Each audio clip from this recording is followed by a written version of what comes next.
प्यारे साथियों, जय हिंद। क्या हाल चाल है आप सभी लोगों का। आशा करते हैं कि आप सभी लोग स्वस्थ होंगे, मस्त होंगे और साथ ही साथ जबरदस्त होंगे।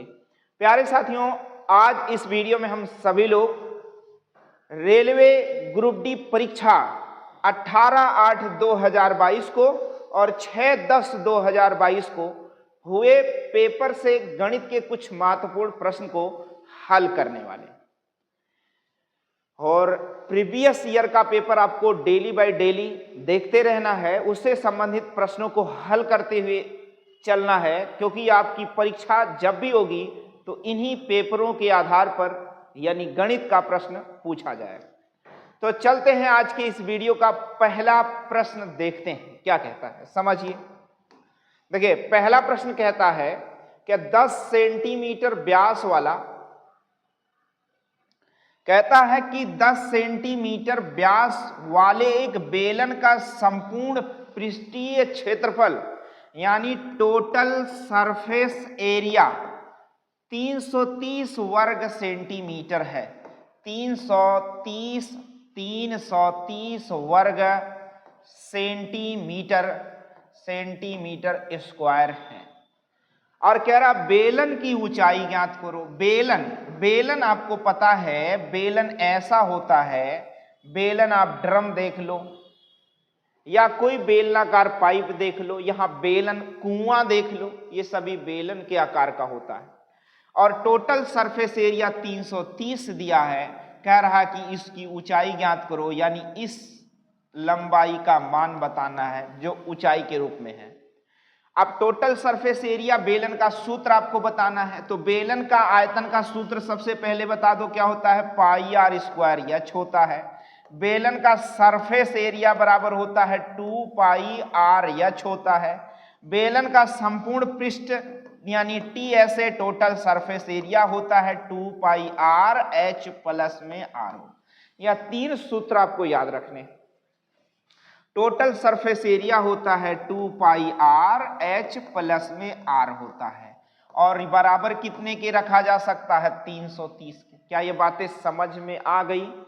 अब आप देखोगे 2 गुणे में 2 बटे में, पाई का मान 22/7 तो 7/22, और आर का मान क्या होगा यहाँ, जब व्यास 10 सेंटीमीटर तो त्रिज्या कितनी होगी 5, तो 5 कहाँ चलाएगा बटे में, यच रह जाएगा। और आर का मान अभी आपने देखा कि व्यास 10 सेंटीमीटर है तो त्रिज्या कितनी होगी 5 सेंटीमीटर। चलो 5 दूनी 10 से 10 खत्म हो गया, 11 दूनी 22, 11 तियां 33, 7 त्रिक 21 बटे में 2, और 21/2 मतलब 10.5। 21 का आधा कितना होता है 10.5, और 5 प्लस है 5 उधर माइनस होगा, तो उत्तर आ जाएगा 5.5, यानी हाइट यानी बेलन की ऊंचाई 5.5 सेंटीमीटर होगा, जो सवाल का उत्तर देकर जाएगा। क्या बातें समझ गए ना। तो आपको सूत्र याद रखना, बेलन का आयतन पाई आर स्क्वायर एच, बेलन का संपूर्ण पृष्ठ तो 2 पाई आर एच प्लस आर। अगर बेलन का वक्र पृष्ठ पूछे तो 2 पाई आर एच याद रखना है। आर बराबर त्रिज्या, एच बराबर ऊंचाई। फिर आप सवाल को लगा ले जाएंगे। चलिए सवाल बन जाएगा आपका। अगले प्रश्न की ओर चलते हैं। अगला प्रश्न आपका कहता क्या है, ध्यान दीजिए। कहता है कि निम्नांकित बार ग्राफ दिए गए वर्षों के दौरान एक डेयरी उत्पादन कंपनी की 3 शाखाओं X, Y और Z द्वारा किए गए दुग्ध उत्पादों के उत्पादन 1000 टन के आंकड़ों में दर्शाता है। यह ग्राफ आपका दिया गया है।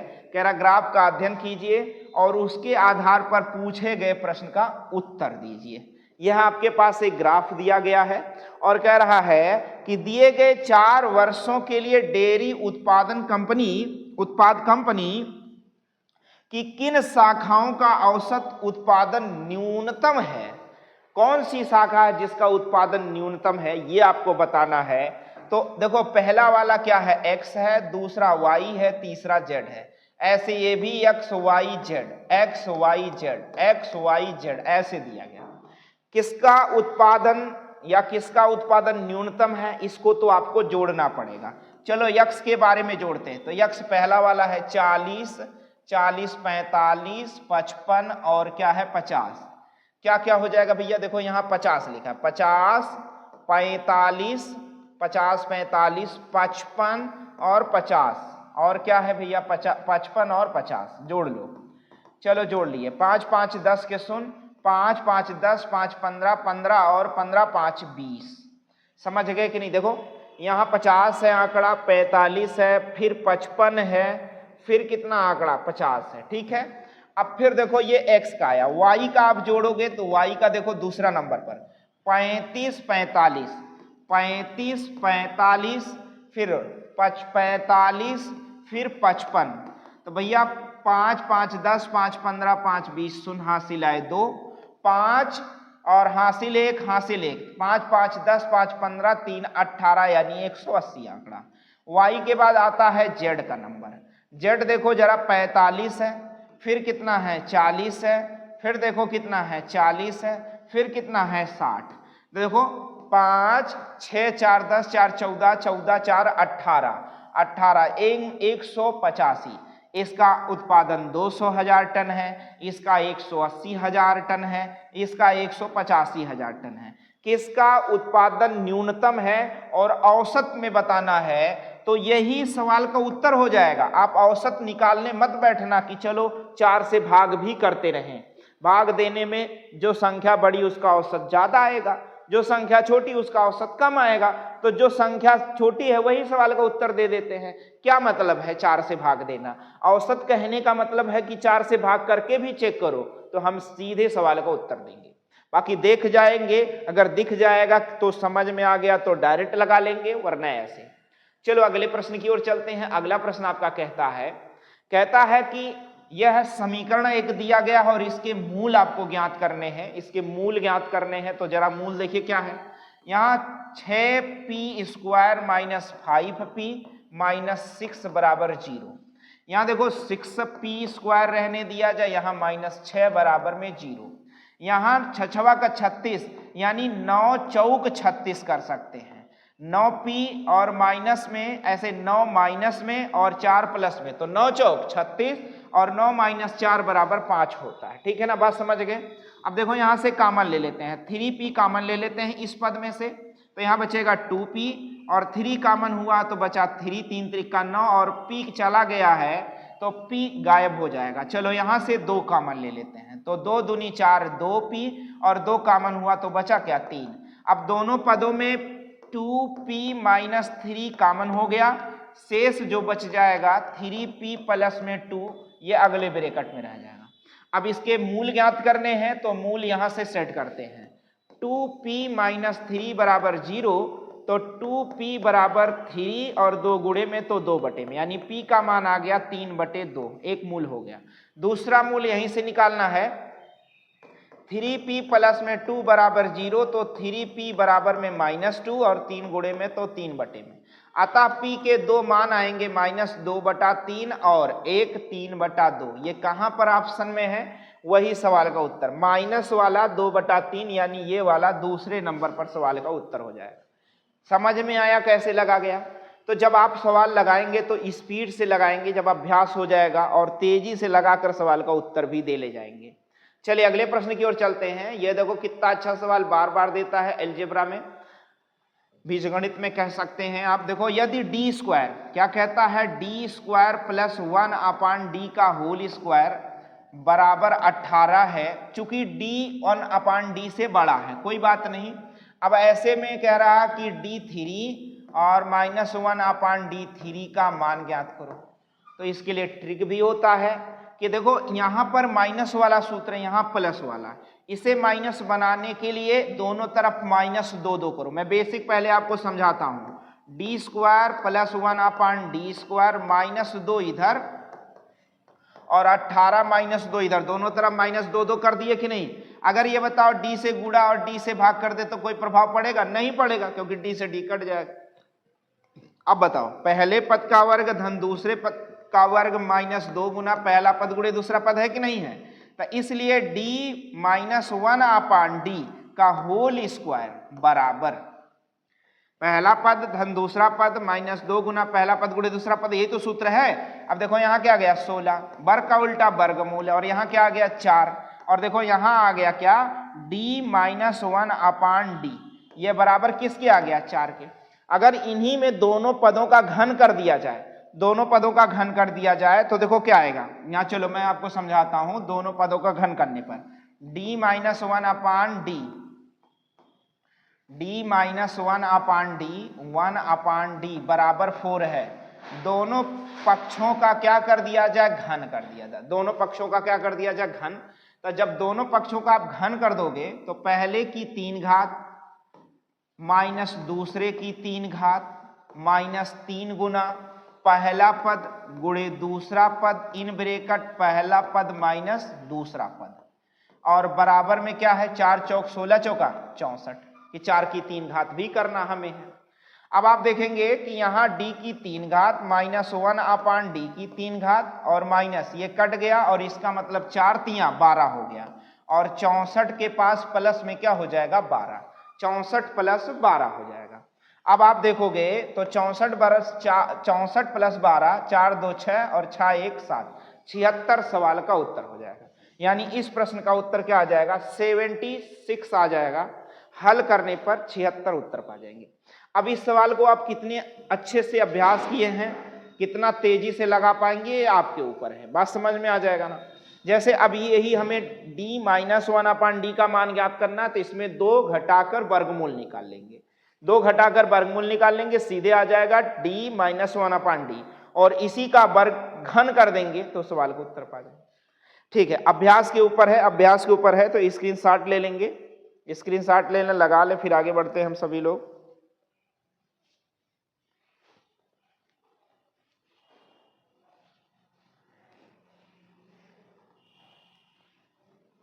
चलिए अगला प्रश्न देखते हैं। अगला प्रश्न आपका कहता है कि निम्न बार ग्राफ दिए गए वर्षों के दौरान दो राज्यों ए और बी की जनसंख्या लाख में दर्शाता है। ग्राफ का अध्ययन कीजिए और उसके आधार पर पूछे गए प्रश्न का उत्तर दीजिए। अब देखिए क्या रहा है कि यहां पर क्या उत्तर देना है कि दिए गए सभी वर्षों के लिए राज्य बी की औसत जनसंख्या लगभग कितनी है। राज्य बी की औसत जनसंख्या आपको बतानी है, राज्य बी की औसत जनसंख्या बतानी है। तो राज्य बी की औसत जनसंख्या हम सभी लोग देखेंगे, ध्यान दीजिए। राज्य बी आपका सेकंड वाला है, इसकी औसत जनसंख्या तो देखो एक 38 से पहले 2017 में 52 है, और यहाँ पर आपका 58 है, और यहाँ पर 60 है, और यहाँ पर 68 है, और यहाँ पर 72 है। आप इनको जोड़ लेंगे, 8 2 10 10 20 8 28 के 8 हासिल आए 2, 6 6 12 6 18 18 2 20 1 21 भाई 6 6 12 6 6 12 6 18 18 6 24 24 24 5 29 29 29 और 3 32 और 32, और यहाँ से जो हासिल 2 आया था 32 2 34, और कितने लोग 1 2 3 4 5 6 से भाग दे दो।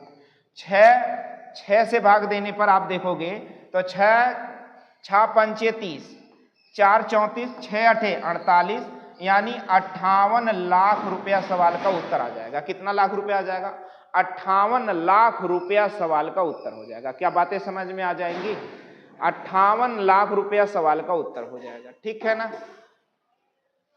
चलिए आप ऐसे भी कोई एक विशेष आंकड़ा लेकर भी हल कर सकते हैं डायरेक्टली, फिलहाल यही सही है आपके लिए। चलिए आगे चलते हैं, प्रश्न की तरफ चलते हैं। कह रहा है एक निश्चित बिल, देख पा रहे होंगे, कह रहा है एक निश्चित बिल पर 32% की एक एकल छूट देने के बाद विक्रय मूल्य, कोई एक निश्चित बिल है, चाहे बिजली का बिल हो, पानी का बिल हो, कोई बिल तो है, कह रहा और 20% प्रत्येक की 2 क्रमिक छूट देने के बाद विक्रय मूल्य का अंतर 25 रुपया है, तो बिल की वास्तविक राशि ज्ञात कीजिए। मतलब एक बिल है जिस पर एक 32% की एकल छूट दी गई है। अच्छा, माना बिल की राशि आपकी 100 रुपए है, 32% जब आप छूट देते हैं तो कितने प्रतिशत पर उसे देंगे, यानी 68% पर देंगे। अगर 32% छोड़ रहे हैं तो 68% पर देंगे कि नहीं देंगे। और कह रहा अगर वही बिल है 20% की 2 क्रमिक छूट यानी 80 और फिर एक 80 यानी 20% दो दो, मतलब 20 की दो दो छूट देनी है। तो कुछ इस प्रकार से। अब ये दोनों में अंतर जो है, अंतर मतलब माइनस, बराबर किसके है? 25 रुपए के। बिल में अंतर है तो 25 रुपए के, तो मैं ऐसे समझ लेता हूं। चलो, 0 से 0 खत्म हो जाएगा। यहां देखो कि 68 यक्स आ गया है, बटे में 100 है। यहां -8 अठाई 64 यक्स बटे में 100 है, बराबर में 25 रुपया। 100 एलसीएम होके कॉमन होके चला आएगा, यहां चला आएगा। अब देखो 64, या तो फिर यहीं हर समान है, अंश घट जाएंगे। 64 68 माइनस 64 बराबर 4 यक्स बटे में 100 कर सकते हैं, और वहां पर क्या है? 25। 4 पचीसम 100, 25 आके गुणा हो जाएगा। चाहे आप ऐसे कर लो, चाहे आप ऐसे कर लो, या मर्जी आपकी, जैसे चाहे वैसे। यक्स का मान आ जाएगा 25, पचीसम 625 रुपया।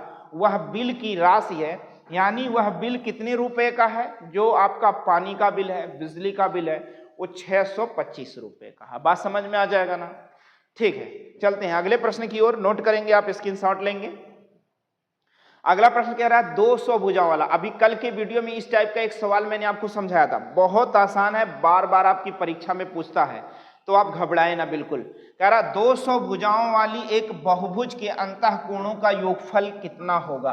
तो 200 भुजा मैंने आपको कल समझाया था, कोई भी आकृति हो, त्रिभुज हो, 3 भुजा हो, चतुर्भुज हो, 4 भुजा हो, पंचभुज हो, 5 भुजा हो, 60 भुज हो, 6 भुजा हो, 25 भुजा वाला हो, तो केवल उसमें 2 माइनस करना है और 180 से फिर क्या कर देना है? गुणा। 2 माइनस करना है, फिर 180 से गुणा करना है, 2 माइनस करना है, फिर 180 से गुणा करना है।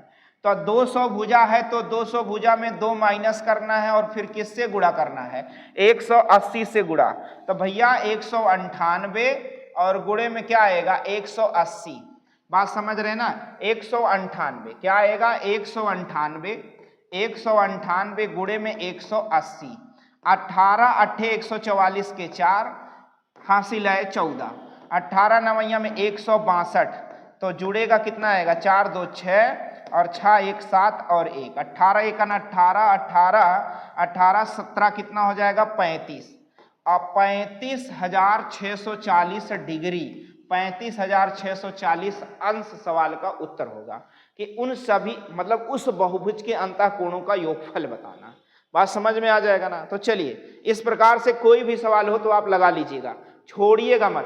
अगला प्रश्न देखिए, आपके है मिश्रित आवर्त दशमलव भिन्न से संबंधित सवाल है, बहुत अच्छा है। चलिए यहां देखिए लिखा है क्या? 0.29 के ऊपर बार लगा है और डिवाइड बाई 0.32, केवल 2 के ऊपर बार लगा है, और गुणे में 0.02 के ऊपर बार लगा है, भागे में 0.15 दोनों के ऊपर बार लगा है, प्लस में 0.3 के ऊपर बार लगा। अब ऐसे कैसे लगाते हैं सवाल समझो। यहाँ 29 बटे में 99 होता है, और ये भाग का उल्टा चाहे तो आप गुणा कर लो, और जब भाग का उल्टा गुणा करोगे तो ये पद भी पलट जाएगा, जो भी मान आएगा। चलो पहले मान लाओ, इसे लिखा जा सकता है 32 माइनस 3 बटे में 9 के साथ एक 0। यहाँ नियम क्या होता है? जब भी दशमलव पी के ऊपर बार हो तो पी बटे में 9 लिखा जाता है, अगर दशमलव पी क्यू के ऊपर बार हो तो पी क्यू बटे में 9 लिखा जाता है। लेकिन अगर दशमलव पी क्यू केवल क्यू के ऊपर बार है तो इसे लिखने का तरीका क्या है? पी क्यू माइनस पी बटे में 9 के साथ एक 0। पी क्यू लिखेंगे, जिस पे बार नहीं उसको घटाएंगे, जिस पर बार है उसको 9 लिखेंगे और 0 लगाएंगे। यह नियम है, इस नियम के आधार पर इसे आपको क्या करना होता है? लिखना होता है। आइए चलिए फिर चलते हैं गुणे में। इसको लिखेंगे 2 बटे में 9 और भाग का उल्टा गुणा कर लेंगे। ये 15 की बार है तो 15 बटे 99, यानी 99 बटे आप क्या लिख सकते हैं? 15 लिख सकते हैं। और यहाँ देखो प्लस है, 3 बटे क्या हो जाएगा? 9 हो जाएगा। बात समझ में आ गया? अब देखो यहाँ 29 बटे में 99 और भाग का उल्टा गुणा 90 ऊपर चला जाएगा, और 32 माइनस 3 बराबर 29 आ जाएगा। गुणे में देखो 2 बटे में क्या है? 9, गुणे में 99 बटे में 15 और प्लस में 3, मतलब 3 1 3, 3 3 9, यानी 1 बटे आप क्या लिख सकते हैं? 3। अब देखो 99 से 99 खत्म हो जाएगा, 29 से 29 खत्म हो जाएगा। अब देखोगे 9 10 में 90 हो जाएगा, और 5 दूनी 10, 5 तियां 15 हो जाएगा। ऊपर क्या रह गया 2 और क्या रह गया 2 और क्या रह गया बटे में 3 रह गया और प्लस में क्या रह गया 1 बटा में 3। तो 2 दूनी 4 बटे में 3 प्लस में 1 बटा 3। हर समान है तो अंश जुड़ जाएंगे 5 बटा 3 और जब भाग करोगे तो 5 3 एकन 3 2 5 तो 1 सही 2 बटा 3 यह सवाल का उत्तर। 1 सही 2 बटा 3 सवाल का उत्तर। क्या समझ में आया? 1 सही 2 बटा 3। तो भैया नियम के आधार पर यह सवाल लगेगा तो लगेगा। बातें समझ में आ जाएंगी ना? चलिए अगले प्रश्न की ओर चलते हैं। अगला प्रश्न देखो कितना अच्छा सा है। छोटा छोटा सवाल कभी कभी दे देता है परीक्षा में और छोटे सवाल आपके जल्दी के चक्कर में गलत हो जाते हैं। देखो 3 में से अगर हम 0.2 घटाएंगे तो आएगा क्या 0.28 आएगा और यहां पर 0.1 है गुणे में, यहां जोड़ोगे तो 3.2 आ जाएगा और ये दशमलव से ये 0 खत्म हो गया। आया 28 बटे 3.2। ये दशमलव हटाओगे 1 0 बढ़ जाएगा। 4 से भाग दे दो 4 सत्ते 28 4 बटे 32। 2 से फिर भाग दे दो 2 चौके 8 2 पंचे 10। 7 पचे 35 बटे में 4 4 सत्ते 28 4 बटे 32 3 35 3 मतलब 30 4 सत्ते 28 2 30 4 पंचे 20 यानी 8.75 दिए गए इस प्रश्न का क्या हो जाएगा उत्तर हो जाएगा। बात समझ में आ गया ना? तो स्क्रीनशॉट लेते रहिए, जो ना समझ में आया उसे पुनः फिर से देख सकते हैं आप। अगला प्रश्न आपके परीक्षा से पूछा गया है जो 6/10/2022 को पूछा गया। देखो सरल, आपको ऐसा भी ना लगे कि बहुत आसान से सवाल कराए जा रहे हैं, आपकी परीक्षा में पूछे गए हैं इसलिए कराए जा रहे हैं। आप 2022 का पेपर उठा लीजिए या आप डाउनलोड कर लीजिए, बात समझ रहे हैं ना, या किसी के द्वारा मांग लीजिए और उसमें देखिए कैसे प्रश्न पूछे गए थे, इसलिए इन सभी प्रश्नों को रखा गया है। बात समझ रहे हैं ना? चलिए इन्हें हल करते हैं। तो देखो इसको 0.36 रहने दिया जाए और यहाँ प्लस में 0.284 और ये बटे में आ जाएगा 0.4 और गुणे में क्या है 0.8 और माइनस 0.038 है। ठीक है ना? ये देखो दशमलव से दशमलव खत्म, 4 दूनी 8 आ गया। अभी क्या आया 0.36 प्लस में 284 का दुगना करना है तो 2 चौके 8 2 अट्ठे 16 के 6 2 दूनी 4 1 5 और यहाँ माइनस है 0.038। अभी पहले इसको आप इसमें जोड़ लो, 0.36 जोड़ लो तो आएगा 8 6 दूनी 12 5 3 8 1 9 और लाके माइनस कर लो 0.38 तो देखो 0.928 0.038 0 आ जाएगा, 12 में से 3 गया 9 और यहाँ क्या आ जाएगा 8 0.89 सवाल का उत्तर हो जाएगा। कैसे हल हुआ ये भी समझ में आया आपको। और आपको आरआरबी ग्रुप डी परीक्षा 2022 में गणित के जो प्रश्न पूछे जा रहे हैं उन सभी प्रश्नों की श्रृंखला 10 के दम में कराया जा रहा है और ये बहुत ही इंपॉर्टेंट है। आप देख रहे होंगे इसका सलूशन आंसर की आपको नीचे रख दिया गया है। आप आंसर की भी मिला सकते हैं, सवाल को लगा सकते हैं और देखेंगे प्रत्येक प्रश्न आसान और कठिन दोनों भरे गए हैं। इस सभी वीडियो को आपको पूरा लास्ट तक बढ़िया से देख लेना है, प्लेलिस्ट में जाकर सभी वीडियो को देख लेना है, आपकी तैयारी कंप्लीट हो जाए। आप यदि पढ़ रहे हैं तो आपको रिवीजन भी करना बहुत जरूरी है, जो आपके इस चैनल पर गणित के माध्यम से 10 के दम की सीरीज में कराया जा रहा है, जिसे आपको अच्छे से तैयार करना है क्योंकि सिलेक्शन लेना है। बातें समझ में आ रही हो तो लाइक जरूर करना है और अभी तक आपने अपने इस YouTube चैनल को सब्सक्राइब नहीं किया तो सब्सक्राइब कर लेंगे, अपने मित्रों को शेयर भी करेंगे। साथ ही साथ अगर बेल आइकन यानी घंटा नहीं दबाए हैं तो उसे भी दबा देंगे, जिससे हमारे अगले वीडियो का नोटिफिकेशन भी आप तक समय से पहुंच जाएगा। तो प्यारे साथियों, मिलते हैं आपसे अगले वीडियो में, तब तक के लिए जय हिंद।